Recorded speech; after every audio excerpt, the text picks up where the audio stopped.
కొద్ది రోజుల క్రిందటే బంగాళాఖాతంలో ఏర్పడిన దానా తుఫాన్ ప్రభావంతో రెండు తెలుగు రాష్ట్రాల్లో భారీ వర్షాలు కురిశాయి. వరదలు సంభవించాయి. ఏపీ దక్షిణ ప్రాంతం, రాయలసీమ జిల్లాలతో పాటు పొరుగునే ఉన్న తమిళనాడు, కర్ణాటకలో అంచనాలకు మించిన వర్షపాతం నమోదైంది. ఇప్పుడు మళ్లీ అవే తరహా పరిస్థితులు తలెత్తుతున్నాయి. హిందూ మహాసముద్రంలో తాజాగా తుఫాన్ ఏర్పడడమే దీనికి కారణం. ఇక్కడ ఏర్పడిన అల్పపీడనం మరింత బలపడింది, వాయుగుండంగా రూపుదాల్చింది. ఈ సాయంత్రం నాటికి తీవ్ర వాయుగుండంగా మారనుంది.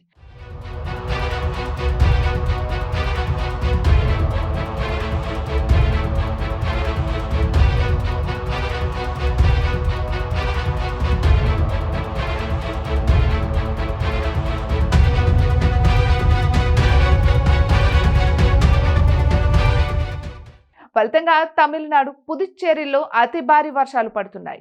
ఈ అల్పపీడనం వచ్చే 24 గంటల్లో తుఫాన్గా మారడానికి అనుకూల వాతావరణం ఉన్నట్లు భారత వాతావరణ కేంద్రం వెల్లడించింది. దీనికి ఇదివరకే ఫెంగల్ అని పేరు పెట్టింది. ఈ పేరును సౌదీ అరేబియా సూచించింది.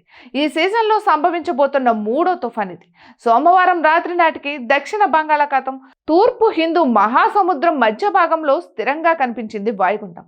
శ్రీలంకలోని ట్రింకోమలికి ఆగ్నేయ దిశగా 600కి, తమిళనాడులోని నాగపట్నానికి ఆగ్నేయం, తూర్పు ఆగ్నేయ దిశగా 880, పుదుచ్చేరికి ఆగ్నేయ దిశగా 980, చెన్నైకి 1050 కిలోమీటర్ల దూరంలో కేంద్రీకృతమైంది.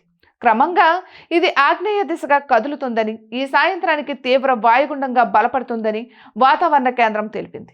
ఈ తుఫాను ప్రభావంతో వచ్చే నెల 29వ తేదీ వరకు తమిళనాడు, పుదుచ్చేరిలతో పాటు ఏపీలోని పలు జిల్లాల్లో అతి భారీ వర్షాలు పడొచ్చు. ప్రత్యేకించి ఏపీ దక్షిణ కోస్తా, రాయలసీమ జిల్లాలోని కొన్ని చోట్ల పిడుగులతో కూడిన ఒక మోస్తారు నుంచి భారీ వర్షాలు కురిసే అవకాశం ఉందని NIMD పేర్కొంది. ఇక ఏపీ దక్షిణ కోస్తా తీరం వెంబడి నేడు, రేపు 50 నుంచి 75 కిలోమీటర్ల వేగంతో ఈదురుగాలులు వీచే ప్రమాదం ఉంది. 29వ తేదీ వరకు మత్స్యకారులు ఎవరు కూడా సముద్రంలోనికి వేటకు వెళ్లకూడదని సూచించింది. ఇక ఇప్పటికే సముద్రంపై ఉన్న వాళ్ళు వెంటనే తిరిగి రావాలని హెచ్చరించింది.